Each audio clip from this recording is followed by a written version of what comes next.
Bueno, muy buena, Gastón, muchas gracias. Ahora pasamos, tenemos 15 minutos para... Sentinel tiene una disponibilidad de imágenes más alta que, por ejemplo, Landsat, es decir, tenés una imagen cada 5 días, pero a pesar de eso, podés tener muchas imágenes consecutivas con nubosidad. Si cuando al momento de cruzar las imágenes con las fechas que hiciste el corte, ¿no? ¿Hiciste algún chequeo para filtrar las imágenes por nubosidad? Esas dos preguntas. Bueno, en los muestreos de campo definíamos una parcela de 30 por 30 metros para poder calibrar los datos de los cortes, y en cada parcelita, digamos, de muestreo hicimos 6-7 cortes de biomasa con esos cuadrantes de 50 por 50. O sea, teníamos subréplicas para generar un dato promedio de biomasa para después calibrar. Y después, con respecto a la nubosidad de las imágenes Sentinel, sí, eso fue algo que recontra miramos, sobre todo porque a veces los filtros de nubosidad del Google Engine no funcionan tan bien. Aplicamos 2 filtros, uno a nivel de la imagen, creo que el porcentaje de nubosidad era de máximo 20%, y después aplicar un filtro a nivel de píxel para terminar de filtrar toda esa nubosidad que queda por ahí dispersa. Pero aún así, como había datos que eran un poco raros, en algunos casos fui a mirar la imagen a ver si estaba muy nublada o había ruido, quizás había una sombra de una nube, toda esa cuestión que mete muchísimo ruido y que cuando uno está mirando el dato te das cuenta de que hay algo raro. Pero sí, todos esos filtros los tuvimos en cuenta. Muchas gracias.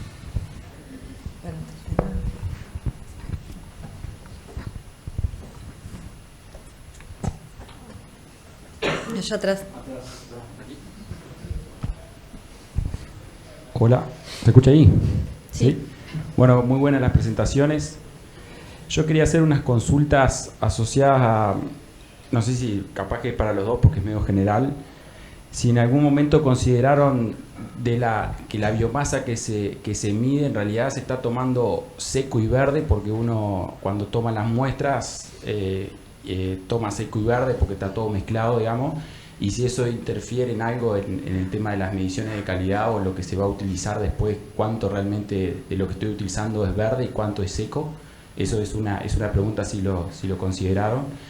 Y después un tema el tema de la resolución, que capaz que hablaste más tú en la parte de la investigación, es que nosotros yo he estado midiendo algunas cosas ahora y he llegado capaz que con un dron de los que hay ahora hoy en día, el Mavic 3M, el multiespectral, y que no cambiaría tanto la resolución, digamos, en realidad no tendría mucha alteración, digamos, volada a 200 metros, capaz que podés capturar hasta 250 hectáreas en 40 minutos o menos. Digo, hoy en día capaz que volada a 200 metros estás ahí en un rango de píxel de capaz de 5 centímetros, 6 centímetros, y tenés bastante más área para capturar.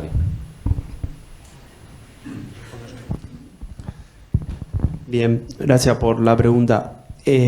Lo primero, nosotros, en base a lo que es verde y seco, nosotros no separamos verde y seco. Sí, cuando hacemos, sí hemos encontrado que el grado de ajuste entre el NDVI en esos cuadros de 50 por 30, en base fresca es mayor. De hecho, cuando calibramos el SIDAX en INEA pasó eso también. O sea, eso es como un dato, decís, capaz que estimo material fresco y saco muestra de materia seca, digo, bueno, el potrero o la especie tiene tanto porcentaje de materia seca y lo puedes ajustar ahí. En cuanto a lo de la resolución, nosotros en definitiva veníamos con la idea de hacer de usar el dron con ortomosaicos para poder hacer una fotogrametría. Ese fue el uso primero. Después nos dimos cuenta que nos faltaban elementos no teníamos antena, la georreferenciación de los puntos, bueno, todo eso. Y ahí fue que empezamos a trabajar como con el NDVI, con lo que nos daba el multiespectral. Y nosotros más de 100 metros no volamos porque en definitiva era lo que nos establecía el dron como límite. Y Y después hicimos eso que vos decís, el vuelo, pero en realidad hicimos algo que metodológicamente, por lo menos en la bibliografía, no aparece, que pusimos en vez de el solapamiento entre imágenes de un 10%, entre un 5 y un 10%, para minimizar la cantidad de imágenes que hacía el dron. Y ese mapa que mostré ahí nos dio eso, y después cuando queríamos contrastarlo nos daba cualquier cosa, y en realidad no nos metimos mucho más en eso, pero así fue como nuestra experiencia cuando dijimos, pero vamos a gastar un montón de baterías, un montón de tiempo, y vamos a tener un montón de datos que en realidad para la escala que nosotros queremos manejar, que es la de toma de decisiones, no es una franja puntual, era demasiado. Dijimos, bueno, vamos a cortar por acá, pero eso no. Y desconozco los drones nuevos, no sé, Gastón, el dron, el Phantom 4, 2015, 2016. Sí, 2018, bueno, está. Entonces está, por eso también un poco lo de la imagen, y esto es, yo ahora vienen los tesitas de grado y saben mucho más que yo, y les digo eso, porque realmente es abrumador todo lo nuevo que hay, y creo que necesitamos como adaptarnos a esos cambios. Pero hoy en día existen otros, sí, que es el 3M que salió, el multiespectral, que tiene hasta 40 minutos optimizando, digamos, lo que es altura. Eso puede hacer hasta capaz que 400 hectáreas en el día, digamos, volando 250 metros, ¿no? O sea, 400 hectáreas relevás con, no sé, 8 centímetros de píxel, 10 centímetros de píxel en ese entorno. Y después quería una última consultita, es ¿cuántos puntos de muestreo, pensando en un producto, digamos, para un sistema ganadero, cuántos puntos de muestreo habría que hacer para calibrar la medición de biomasa con el NDVI, pensando en un dron, digamos? ¿Cuántos puntos habría que medir en el campo con un cuadrante?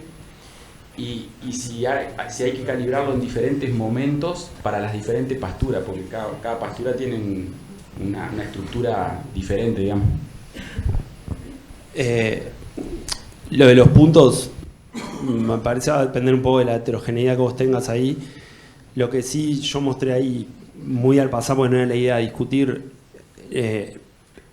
las especies y la estación. En el invierno nosotros con el rocío teníamos un problema, y ahí habría que haber aplicado algunas correcciones y filtros.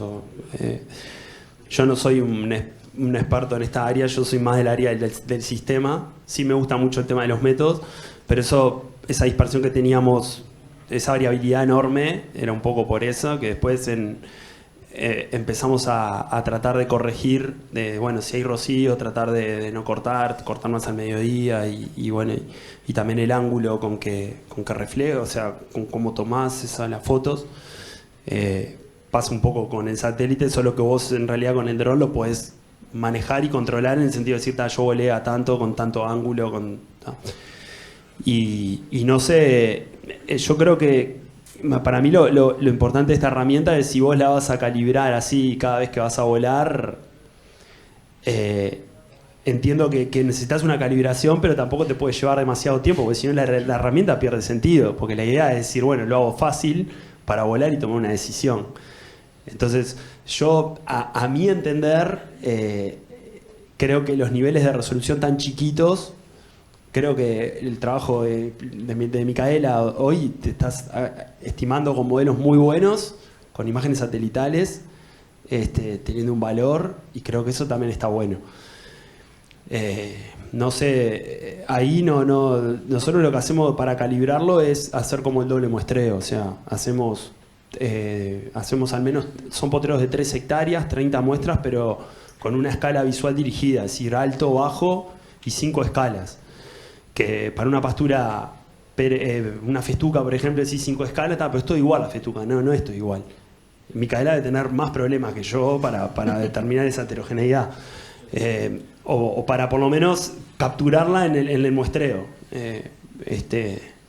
A mí me parece que es una herramienta, el dron, tremenda herramienta, pero creo que eso, a nosotros lo que nos pasó es la cantidad de información que después tenés, que decís, me explota la computadora y ¿qué hago? Claro, y yo necesito tomar una decisión rápido. Por eso mi enfoque era como en el área de pastoreo y controlando el stock y eso, y hago una aclaración que en definitiva esa curva de stock, tanto en línea 10.000 como en el CRS, bueno, estamos hablando de rotaciones que producen 10 toneladas de pasto por hectárea por año. Y porque en realidad sería como el manejo que te optimizaría la cosecha de la vaca y la producción de las especies. Entonces, no hice esa aclaración, pero ese stock contempla un poco eso. Muy bien, teníamos una por allá, Walter, y después Javier. Allá, señora. Bueno, felicitaciones a Micaela y a Gastón, muy bueno. Y mi pregunta es la siguiente. Ya que el Sentinel-1, el radar, no te aportó mucha información, ¿podría ser posible utilizar un sensor LiDAR que discúlpenme, capaz que es ignorancia mía, que se usa mucho en medir la altura de árboles y estructuras? No sé si podría aportarte información con respecto a la estructura de las pasturas. ¿Sí?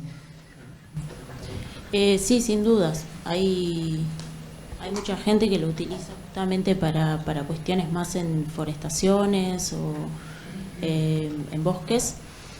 El tema es que esos son sensores, por lo general, que uno los lleva al campo, y nosotros el objetivo que teníamos era generar una herramienta que sea extrapolable, digamos, a un predio y que el productor pudiera usar esa herramienta, no sé, mensualmente. O sea, el objetivo todo surge de justamente la demanda de los productores del Ganadería y Clima de conocer la biomasa y la calidad. Y sí, uno con un dron o con un LiDAR por ahí captura mejor esa heterogeneidad, pero nosotros queríamos como pasar una escala de potrero o una escala de predio para realizar estas estimaciones. Muchas gracias.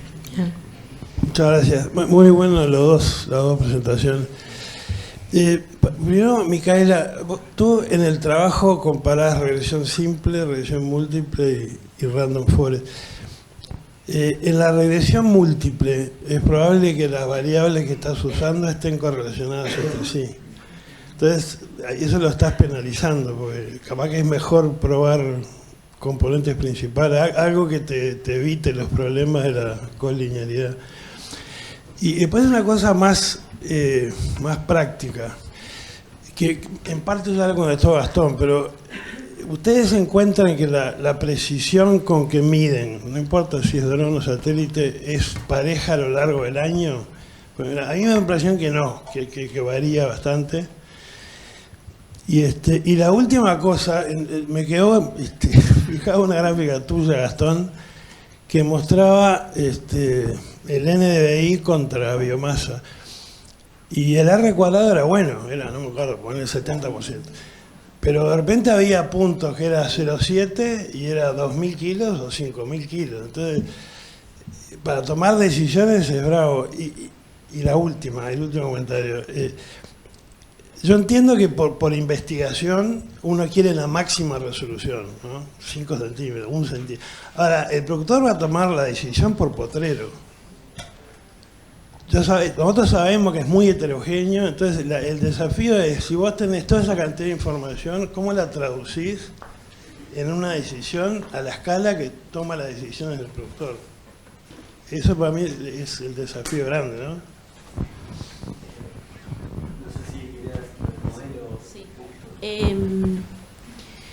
Bueno, en esa batería de índices que tenemos calculados a partir de Sentinel 1 y 2, obviamente que hay mucha redundancia en esa información porque se derivan de unas pocas bandas, ¿no?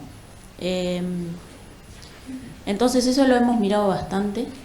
Para la construcción de los modelos de regresión múltiple, el algoritmo lo que hacía era tomar al azar distintas bandas y construir muchos modelos y después seleccionar solamente los mejores con 6 bandas, ¿no? Entonces esas 6 bandas podían estar correlacionadas o no. Ahora, ese tema también está en el Random Forest, cuando ajustamos en el Random Forest. También cuando ajustamos los modelos con Random Forest, Ese tema también lo tenemos. Y yo he visto trabajos en donde hacen una selección de variables para optimizar eso y reducir la redundancia entre las variables. Y hemos probado varios métodos para seleccionar variables y optimizar cada uno de esos modelos, entonces poder aplicar un random forest pero utilizando solamente, no sé, 20 índices. Los mejores índices que predigan la biomasa o la calidad. Probamos 3 métodos distintos, uno es lazo, el otro es un forward hacia adelante, una selección de variables, y la otra es justamente ir eliminando variables en función del grado de correlación entre ellas, ¿no? Arrancábamos de 99 y vamos reduciendo esa colinealidad. Pero bueno, todavía lo estamos como mirando porque la identidad de las variables cambia mucho y aporta información. No nos queda muy claro cuál es el mejor método para seleccionar y optimizar esos modelos. O sea, a lo que queremos llegar es tener unas pocas variables que predigan bien con random forest la biomasa y la calidad. Pero sí, lo estamos mirando. Pero perdona, el resultado con random forest es buenísimo. 0,7 es bárbaro. Sí, es bueno. Pero bueno, puede haber ahí, no sé, cuestiones de sobreajuste. Y los trabajos estos dicen que si uno selecciona las variables claves, incluso ese indicador puede mejorar. No mejora muchísimo, pero mejora quizás un 5%, y baja el error cuadrático medio. Entonces queremos apuntar ahí, pero bueno, identificar exactamente cuál es esa información a veces no es tan fácil. Muy bien, bueno, última pregunta con... perdón, dale, disculpa. No, es así. A ver, lo que nosotros vimos con el NDVI en invierno satura mucho antes, entonces esa variación que vos tenías en NDVI 07 está explicado un poco por la estación. Entiendo ahí la necesidad de quizás hacer un ajuste para invierno o especies, eso es así. Lo que en la discusión del paper ese que con la TANSI, una de las cosas que hablábamos era, bueno, el grado de error que tiene esa ecuación, o sea, el intervalo de confianza, o sea, entonces vos decís, bueno, yo hago unas ecuaciones distintas, pero en realidad se solapan los intervalos de confianza. En definitiva, usa una que te represente toda el área. Y un poco el objetivo de ese paper era ese, en decir, bueno, vamos a usar un método para tomar una decisión en el área de pastoreo. Y de hecho, nosotros no desacreditamos el visual como un método. De hecho, hay muchos productores que lo hacen muy bien y ni siquiera te dicen, estoy comiendo 15 kilos por vaca. Porque tienen criterios de entrada y salida muy definidos, y cuando tienen que pastorear el potero siguiente entran con una calidad excelente. La idea de nosotros es tratar de transmitir esa decisión más simple con otros métodos. Entiendo que el nivel de resolución para esa área de pastoreo, el dron, lo dije, es muy alta.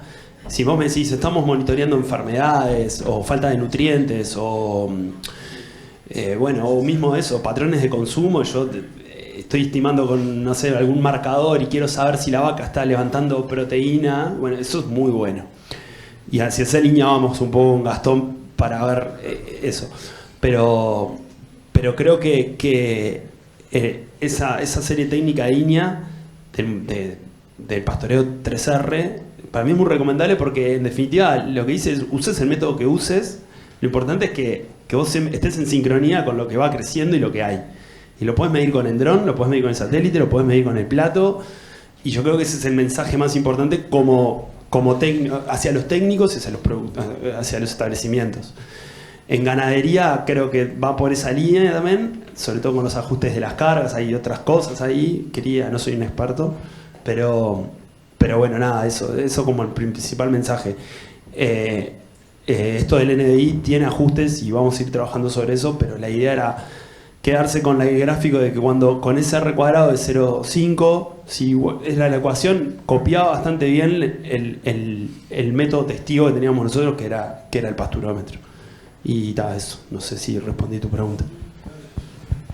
Bien, ahora sí, hacemos la última y después seguramente van a estar disponibles en el corte Micaela y Gastón para seguir sacándole jugo al trabajo de los dos. Perdón, rapidita. Felicitaciones por los trabajos muy buenos. Para Micaela, hablaste sobre todo de Sentinel-1, cuáles eran las bandas que utilizaban, si eran solo retrodispersión o sea, Sentinel GRD o si usaban la versión polarimétrica, digamos, de Sentinel-1, esas posibilidades. Usamos la información que está disponible en Google Engine, que para Sentinel-1 hay 2 bandas, la BB y la BH, y a partir de esas bandas calculamos los ratios y algunos índices, pero en realidad la información derivada de Sentinel fue las bandas o los índices totales fue bastante poco en comparación con Sentinel-2, ¿no? Y una última era, hablando de lo que hablaban de la variabilidad que hay y la que tú debes haber encontrado en ese parche de cobertura, ¿no?, que tenés para estimar biomasa. Si hacían algún preproceso para eliminar malezas de gran porte, digamos, que te quita área efectiva de producción de biomasa, digamos. Bueno, los sitios que seleccionamos para hacer los cortes, que son los que después hacemos la calibración, tenían baja cobertura de malezas. Buscábamos, o sea, en el proyecto monitoreamos varias cosas, diversidad vegetal, establecimos como pares de comparación entre 2 potreros dentro de una misma comunidad y siempre nos fijábamos que ese valor no supere el 10%, que sea muy muy bajo, justamente para que no meta ruido en las estimaciones de biomasa. Ahora, en los mapas que muestro se representa la biomasa y la calidad de la biomasa en todo el potrero y ahí hay una gran heterogeneidad. En algunos lugares hay grandes gramíneas de baja palatabilidad, arbustivas, subarbustivas, en distinto porcentaje de cobertura. Y eso lo tenemos presente y bueno, esa sería como la segunda parte de mi tesis, en la cual estamos monitoreando con drones la cobertura de estas especies subarbustivas, gramíneas de gran porte como el Quadrifarium o la paja estrelladora, para tratar de estimar la cobertura de estas especies que reducen el área efectiva de pastoreo y después poder descontársela, digamos, a la cantidad de biomasa total que hay.